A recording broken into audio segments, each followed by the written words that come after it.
The Deep Talk with Mr. Henry. Hello there. I want to trust that you're doing okay. First of all, thank you so much for watching the show. Not just since okubango jiraba oyinzoba oli waka oyinzoba ogitomedde ku YouTube. Thank you so much for having the show, and I want to send a special shout out to you who watched the very, very first episode of the Deep Talk. We've grown. We've become your favorite show, Uganda's biggest TV show. Thank you for appreciating it and loving it. My name is Mr. Henry, and I want to welcome you yet to another exceptional, amazing episode of discussions that are life-changing and discussions that matter.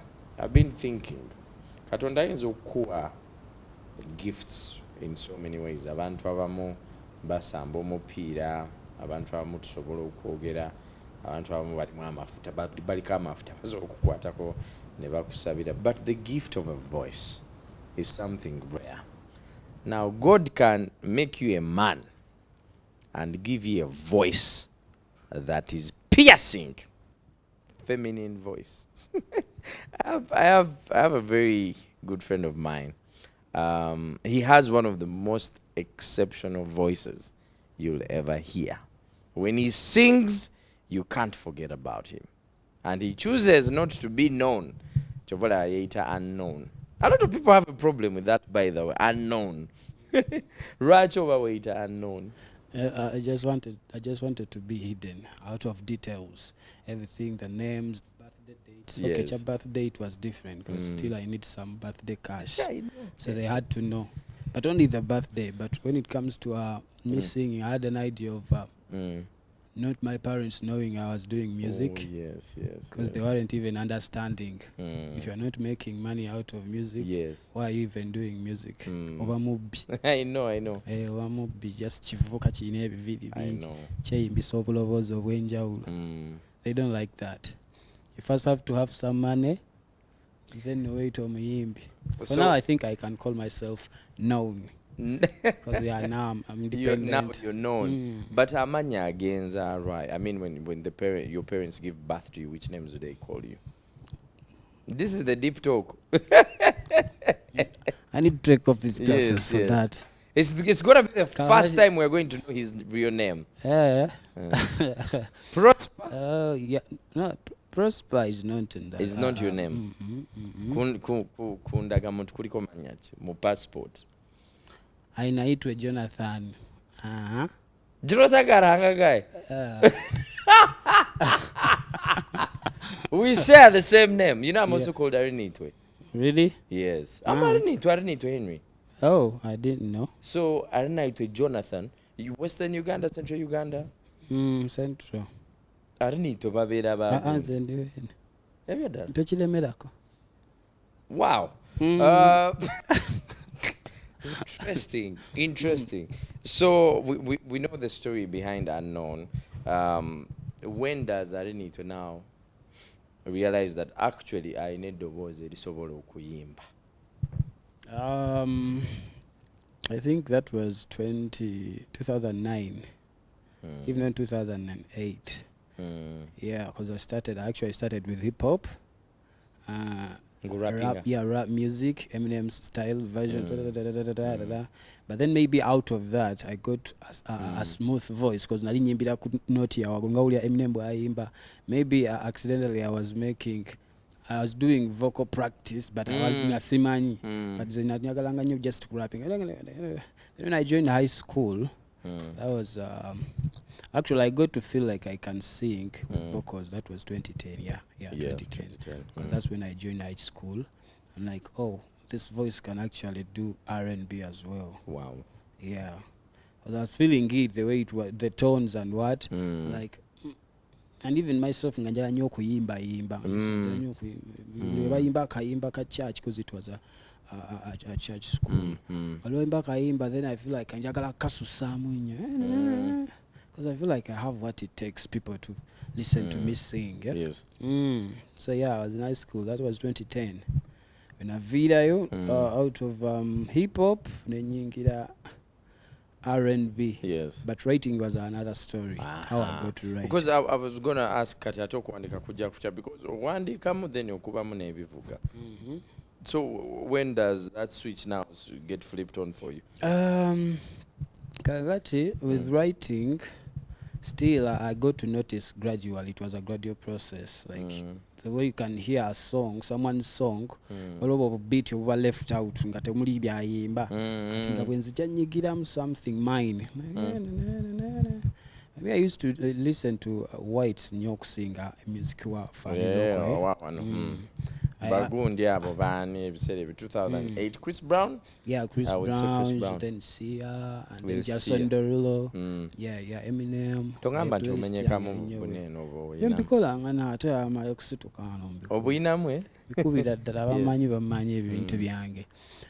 So magically actually I got to start singing R&B and writing R&B in Uganda. But nasoka kwefumbawo nga njala bimba mu Luzungu. Oyinayo bimba bwa recording of Luzungu? Yeah. And even Doctor actually initially yali mu Luzungu. Ndaba? So singing I'm a doctor. I remember it was if I were a doctor, I would and if I were a lawyer and you are the client, for you I'll be something like that. Originally Rally Muluzu. Yes, it was. No, only the chorus. The chorus. And when you're picking out ideas of verses, ngate njagala kuyimba Luganda. Bamusoke nyimba za ezisooka naziyimbanga nnyo mu Luzungu nnyo nga njagala nnyo Oluzungu. Ka decision yokukyusa okudda mu Luganda eva kuki? Market. I was starting to look at it in a business perspective. Kirabika we nazimba Oluzungu ennyo ate kirabika ssente tezijja kujja nnyo ekyo. Yeah, it gets more weird, like being a guy from the ghetto ogezeko okuyimba Oluzungu nakyo kirala. Tebakitegeera. Aba uptown eri abaana abagundi. Before now talking about your childhood, engeri gy'okulamu, is music what you wanted to do? Be honest, as a young man growing up, is being a musician, was it your dream? The funny thing is, I wanted to be an artist, but not an artist. Let me hope you get what I mean. I'm supposed to be an artist. Yes. Of course, I do that. Okay. Just in Tindudo Bikola, but I used to do that a lot. Even Nemusomero Ngabamanyi chats zonanga enza singo zukuba and what. So my dream was to get more serious with it. After high school, maybe I can take that path and what. Ngo bimanyi planning ate sibyo tufuna. How was your childhood like? Because ogambye okulira mu ghetto, abantu abasinga bakulaba boba abalooza oli planned kid, people that do not know the story. Where does Arinito Jonathan grow up from? I'm from Seguku. Yeah, era kumpi ne Kamiri awo kwa ffe twakula Kamiri acyankalanye ekyala awo nga ffe abamulabako. Nga beno bamunyumyako bunyumya naye nga ffe tumulabako. Twalumbanga nnyo Kamiri awo ewuwe. Tulingize mu kikomera kye tulabe Kamiri gy'ava ayinza okukuba. Yali abakuba? Akuba enzi kimanyi omukuba yakuba. Chameleon yakuba. Chameleon yakuba. Yakuba nga kati yalokoka. Ne yali akubira of course dalu lya buto mulingiza mu kikomera. Kati ngaakola ate bakukwata ne bakugalamiza. Kati bayinza okukkiriza n'oyingira. Kumbe ogenda mu mbi. Ayinza okuteeka mu kayumba k'embobeereko eyo for some time. Mulu. Naba katwa esomero lya Seguku awo Seguku primary lirinaanye Kamiri awo. Kati n'abaana bawo bayinza okujulira obulungi Kibooko ezaali e Seguku. Kati gwe bakufuna batya? Kati nze naveeri n'olugambo lwange nti tumanyi Kamiri abeerawa abeera Seguku. Dayo matujja tuvudde ku ssomero ne tugenda tetugenda sookera wakati sooke tugende wa Kamiri waliwo amanyi. Twambuka then behind there ne tugezaako okulingiza. Ngasobola n'obbayita mujje. Ne babateekayo mu kayumba mbeerako eyo. Mujira nga mbeerako eyo mu kayumba. Babuteeka mu kiyumba ky'embwa ng'embwa mweziri oba ng'embwa zifuna? Nga temuli ne babateekayo mujira mbeerako eyo. Kati mu kiyumba ky'embwa amala mu bbanga ki? Some minutes bamale bata for a lesson. Waliwo ne Kibooko. Waliwo kambaza ku element ne bakuba Kibooko. Ku mutwe? Element ne bakubiramu Kibooko. Nga tulina kuwoggana oli munda omwo mwoga teri akuwulira. miri kwezi mwenyini nga yakusabula oba baboy sometimes the boys naye ndowooza ekimu kyeyakola nga kuyitojje kuba mwerabiddeko yuye mujje muyingire temulingiriza eyo ekitegeera so have you ever met him like personally after that? ndowooza twameeting awo tunaddamu ne mulaba naye ndowooza kati sikyamulinako that fear cause wali oyagaddeko omuntu nga tebala nnyo musemberero ojja mukyawa kati ye Kamiili namusangako mbiseera bya after primary life nzamu ne musanga was with Governor S ate Governor S yali nnyo ku kido kye nali ne Governor S so nga mbeera nnyo ne Governor amuwandiikirako ku music onamusange but era nga siri nnyo tight amulabire eno bwe nti twazungako naye nnyo ekirekireyo kuba ye musajja wakutambula simanyi nayeebaka ddi recently I was telling my boys Chameleon oba teyeebaka because guy atambula twatambulako bala because they were asking me nze ngambeera nnyo ewaka maybe okumuvinga ennyo si bulamu bwange but I see so namulabira wala gwe nasemba ndowooza nga maze okwawukana maybe ne Governor S ntandise music twayawukana nti twawukana but of course nga nina byenkola and then nziramu musanga somewhere which club was it nga mulingiriza mu mmotoka sijja nakulimba emirundi egisinga musanga ndi mu mmotoka ne mulaba nti Kamiili waali naye nga nti n'okufulumayo ebyadda ndowooza nakimanyira kati for now nti kati maybe nsobola okugenda ne mutuukirira. You've had a conversation with him before? Never. Maybe palaso bakusabulako n'emiggo sikiwa nti akijjukira but yaba amanyi abaana b'esseguku tuli bantu ennyo muli bugoma bwe tuli bantu ennyo nnyo. Oh wow. Fast forward now, when you decide to take the route of music, oli mu ssomero otandise okuyimbayimba mu, how do your parents take it?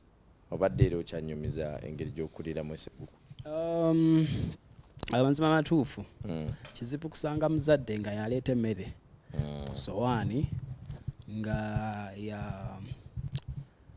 yakusuza engoye zo oluusi ziyinza okuggwawo nga tolina kagula ndala at the same time you are not at school nga maybe you are done with your form 4 because ate when nayagalira getting more serious I was in form 4 nga maliriza cause cash yali akendedde then I had to take a break kati kizibu kusanga kika kya muzadde oyo nga akulaba ewaka on a daily wenga weefudde nti owandiika music you're not earning anything okula tebabitegeera. You are both of them oba kazendomu? No nakula ne mzeeyi wange omusajja yekka. Mama ndowooza yalina ebimusumbuwa. For real? Taakula naye. They separated with your dad? Yeah, nze nakula nasanga taliiwo but she's there. Naddamu ne musangako. Hold up. For me, my parents died, so like I grew up as a double orphan. But for you, you have a dad, but the mom is not in the picture. Yeah, I have a dad, I have a mom, but now they're alive. Yeah. But dad itakuwanga story of what happened or no, but engeri gyenkuza I can understand. Mbitegeera kati. But twakula taliiwo, we only got to be part of handles and mulabakaawo nga ntegeera I think nga nkuzeemu wano era nga ntandise n'okuyimba mulo omusanga but for the scratch ndowooza nali twagendako ne tumumiitinga keje twamiitinga sijja mulabisa nnyo kati yadde n'ebyokumwogerako bingi naye engeri gye twabondinga ne tukita like mu bukulu that's why I might want to take her out of the picture. I understand. But before singa tweguddeko essaawa zino nga siddangamu mulaba singa emboozi ye nina nyingi. Okay, like wamwinako nga tonamusonyiwa wamwinako obukyayi before? Yeah, of course, because waba bintu bye mbamanyi nti kino izo tukikola because ate natwali bakulu kati ate nina okufilteringa out what I have to say and what I don't have to say. I understand. But the fact that namusonyiwa inside me nti kitegeerekeka okay tekyategeerekeka nnyo but waliwo byotalina liyingiriza cause obudde butambula n'otuuka nonga maybe waliwo ensonga lwaki ate oba osanga singa twakuze ne maama ne taata things would be a little bit different. Yeah, so buli situation erina kyetupulinga tu eyinza okujja mu kibi oba mu kirungi something. But how difficult is it growing up as with the father alone, knowing that your mom is alive but growing up with the dad alone? Kati ngeja sina experience ya kukula na mchala waka ey'omusajja ye mubanga bali maje mbanga bali maje bintu byakimwe era abandabyeko bwenkuza abange bakimanyi. Growing up with one parent, do you feel like maybe waliwo ettoffaali eritayongerwako ku ggwe because of having a missing parent? I think ndi musajja wa mpisa singa nali sizina nandigambye maybe not ane kibooko zino ze zanyambako oluusi. Daddy yali azakatamu emigo. Hey, waya kibooko because he was a stressed guy. Yalina ebizibu bye kati nga ensobi yonna gy'okola ogenda kukisasulira. Yatukuba emiggo mpaka we nafuuka omuyeekera. Nedda banaye nedda. Sekangende esula ebweru. N'oddukayo waka. Nasooka nenzirukayo ennaku zange nga 3. Nadda buzzi luvannyuma. Kati nali simanyi nti omusajja asobola okuleka n'osula ebweru. N'omukonkono okuva ssaawa 6 mpaka at least ssaawa 11 nga tannaggulawo. Naye nga mwali. Ng'akubulira. Okonkona ku ddinisa lye gw'oli bweru. Ng'akuwulira n'omukonkona ne ngamba omusajja ajja tusaasira atusonyiwe tusooke tusigalewo. Wane mwekyane mugera ne mufuneyo gye mweko. Olwo ne bato banno oba? I was with my brother. Twakula babiri ewaka. Twali nze, my bro and then my dad. Abawala bo bali on the other side bakulira awo. Because we are 2 boys 2 girls. Okay. Okonkona tebaggulawo. Yadde. Ewebula nuka kangene ensule gye nsuze. Ngomya etakuguliddeyo. Tongamba nti wasulako ku bbala. Ogenda sula wabakyalibo. Kati bino bye newaga nga kanfulumeyo kewaka omusajja ono sooke mulekemu nagendera mu bakyali. Si ku bbala ebyo nnyo ate yasaaki. Siri wa ghetto ate eryesembayo. What would you say is your like worst childhood memory? Something you'd want to erase from your childhood growing up? I wouldn't want to erase anything. Naye kyensobola nengamba wano wo wali wazibu. It's even just funny. We had a bro. So twalina kyali muganda waffe kati ngagenda alya fees ze. Hey. Ebyo fees zaali za meka within naffe twali tukyali bato. Kati then nga tulina I had akamotoka buno motoka obutini obumanyi. Twakayina actually ye yakalina nga akatunda. Nga katunda nusu ebya. Kiddo 5. Ne tugamba kano tukasobola. Kati engeri jjajja gye yali atutuma ennyo nga atuwaayo 2 10 nga balance musigaze nga tumuwa 5. Ffe tetwamanya nti 5 bya buli lunaku eri forever olina okuba nga osasula mpaka fees we waggwa. Omusajja yatuuka ekiseera n'atukuba kibooko n'atwefuulira n'atustressinga nga munoonya 5 ebya naye nga buli kadde omuwa 5.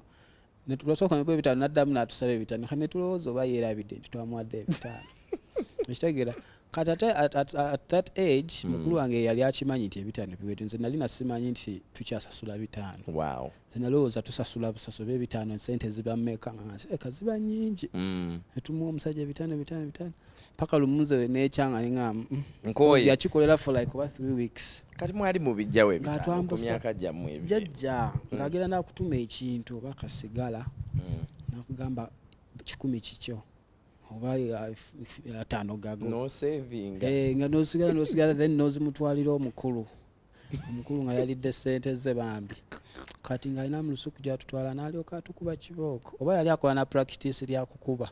Ng'akuba kibooko ne tustressinga omanyi obeera awo nga buli kawungeezi ogaba tugenda kujjawo 5 by'omusajja. Kyokka akamotoka takatwala katwakamufalinga tukamuddize tukuddiza kyengera ne muwaabira. Ku poliisi? No, jjajja ne mungana n'akola bwati ne bwati. Then ne bafollowing up ne bakizuula sente yali yazirya. Ate byamuleetera n'ebizibu I think nze saamanyako because baamugoba n'owaka. Wow. For some reason byagenda ne byedetailing nga bingi nga bisukkawo awo ne bamugobawo Okay. Mm. Fast forward ndoza katugende muno you mentioned something about church. Katubaki tosigala mu church because a lot of people, you know, church is is a getaway from a lot of things, you know. Kamere kabaawo, akasente kabaawo, and then your connection to God. Lwaki tewagisigalamu?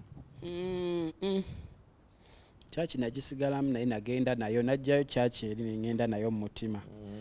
Kangende neyange emala kuba actually sina buzibu na church, but I think singane kati nyimba nina obuzibu n'omuntu eyansasulira fees mba nzijukira bulungi.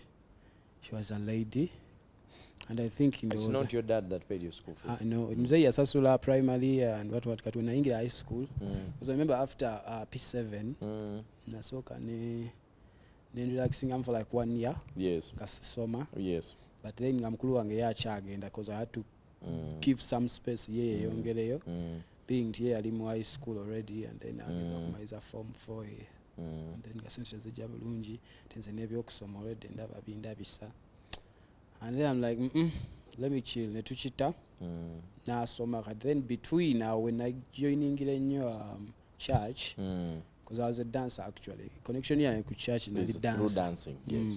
Sali muyimbi. Yes, na this service of course. Na lead dancer but mu church then that's how the main pastor got to see me. And I remember the holidays because others would go to school after the holidays. Nze nga nsigala wate nenzijanga mpita mu ku church aho ndaba kuba mu kubivuga.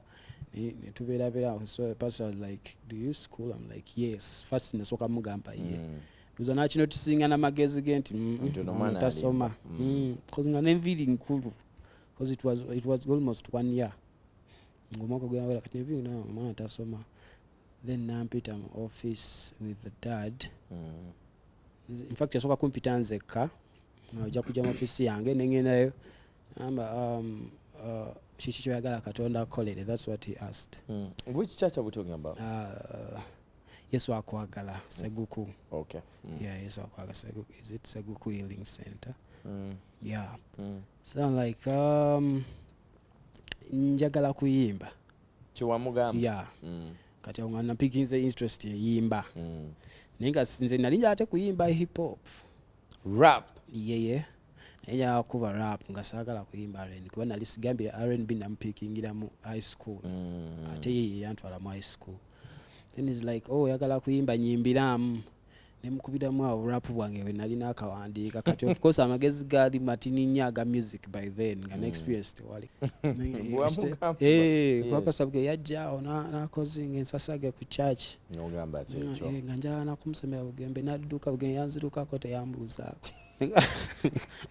bad mukamba maye sawe yabera star ngabana first agenze pastor bugembe okay kati obuyimba bunchimanya abumanyi. Yeah, and he's actually my friend. Oh, you revealed that story to him after. Yeah, nachimugamba ko nawe nagenda ku church ne muga Sumba wajja Seguku mane nkugoba emisinde nzo mukubali bakugoba otubuzeeko mba nogenda naye niwe mukama mulungi netuukidde. Hey, I'm a different man now. Okay. So yeah, namgonja imba nga Pastor Bugembe. Nyala kuyimba at least nyimbe ko naye cause nali nkimanyi be bamuyise ku church ayina access ku Pastor Bugembe. Nzinga njogera byenjagala byennyini. Nangamba yeah, that's possible, but I think you need to first go osome. At least somayo yambala magezi yangamba somayo 1 week. Nga somayo 1 week. That's scary yo. Nasinjibalabalamu nga 1 week omalojje wano kutwale wa Pastor Bugembe. Muyimbe nga bwe okuyimba kwanza 1 week nenjibalabalamu ennaku 7 zokka. Nogamba gugwa. Kale. Nangamba ogenda sigaza enviiri zo buli kye nali nalaikiride yakindekera cause when asokera otukira kusoma nze n'enviiri saazisala nazirekayo. Zasigalayo for like yachali ki afro banga zali zikuze nga ziri diso nga bw'okiwulira. Bigondi shagi. Kati ngamba okay tewali buzibu tugezese ekyo. Then he's like okay kulunaku bwe lityo ogenda kuyita muzeeyiwo here ngamba genda ogambe muzeeyiwo katonda kyakukoledde. Like okay you're going back to school era omugambe kulunaku bwe luti mujje mu office blah blah blah blah konze okay nemusitula netugenda kunako olwo mpaka mu ofiisi netukuna bakola lisiti y'ebintu byenogenda byo ku ssomero, engoye, ebyokulya, buli kimu nga kiri ku charge. Boarding. Yeah. That's Chameleon netugivuga mpaka Chameleon Masaka eyo. Ewali essomero erya ewali essomero lya Yesu Akwagala. Yahas. Yahas Yesu Akwagala High School. Nembeera eyo ensomero eyo yali amanyi nti ogenda wiiki emu. kati nayingira mu wiiki emu nze nga neetegeso kivaamu nga n'abasomesa sala abankube kuba nali sensitive bitya nze nabba muyimbi naba muyimbi already mbadde waka omwaka mulamba kati attitude y'abantu bali abaamala okusoma nga sikitegeera ono kyaŋŋamba omusomesa ng'ate era nina neewooku kati nga neeyandeese almost yennyini ssomero kati nga ndayira ddala okunkuba wali nsooka nemba wakyejomu anyway kyankolera kuba na survivingamu nemputta ku ssomero awo nandibadde bubi nnyo but then nenengako week 1 week 2 nenda okulaba nga firimu ekuze nze kenyini nga ntandise okwagala abaana wakakoze ate nabeeranga ewaka nga tewali baana ba myaka gyange I'm not even that friendly, I'm not social and here I was learning how to be social, how to deal with people. Tukola ku lugambo tugwa mu laavu myaka gyejo oli mu gyali myaka emeka senior one sijo ngamba senior one abaana baba baagira dda so okugwa mu laavu era bagigwa wagwa mu laavu senior one wali omenya n'omenya pozi gwe nze nali sinze banatandikira namenyera ku university yakyo tulimba yeah, serious. Wamenya ddi senior 4 nze form 4 actually bwasoko menya that was my first ku ssomero sikulimbira yali ssomero ate ndi serious mabega wa class wa mu class yali laboratory wamenyera mu lab ku macha kiro ekiraawo kati ku macha kiro anti wali obu morning pure wali bwa kiro okay nekalakasa wanange mama mulungi so but yes nenfuuka social and everything and olwa ssomero linyuma trust me nze yesalako enviiri era lumu it was a weekend neŋŋamba musazi w'enviiri ku ssomero awo gwe tumanyiwo omukugu mga leero nange empisaamu kale era naye yali amanyi nsaaga kuba ndowooza abaana bandabanga n'enviiri nga baba busajja atasala nviiri eno nga azimpiseemu nzisale nazisala nembeera very handsome ate yazisalayo nze nali manyi nandi wakenia nkuba uniform yange bulungi n'ekikalu then nenfuuka student full. All right. Do you have any plans of ever going back to school? No, but not the school we know. Okay, still okusoma nina byenjagala osoma nze. Yes. Like what are your interests now in beyond yagadde okusoma? Era biri connected to what I do. It could be sound engineering. Yeah, something kyenjagala okuwuliramu emirembe nti bwe mba kisoma ate si kyakwejjako nnyo. Yes. Yeah. Okay. So waliwo gye bijja okunkolera. Definitely. Because I know days change, if you know what I mean. I know, definitely. We're going to take a break. When we come back, the very first time I meet Unknown, I'm doing a radio show on Galaxy mid-morning. Twakayingira ekizimbe ekipya, so my boss calls me. And it's like, wali omulenzi wano azene guitar. I do not know if you have time in your show, but I think wandibadde ko kyomukolera. The guitar was blue. Do you remember that guitar? Of course. Sango omuvubuka tayogera nga sirise bwati. No, we go on air. The rest is history. I'm going to tell you that story when we come back. This is the Deep Talk. My name is Mr. Henry Tovao.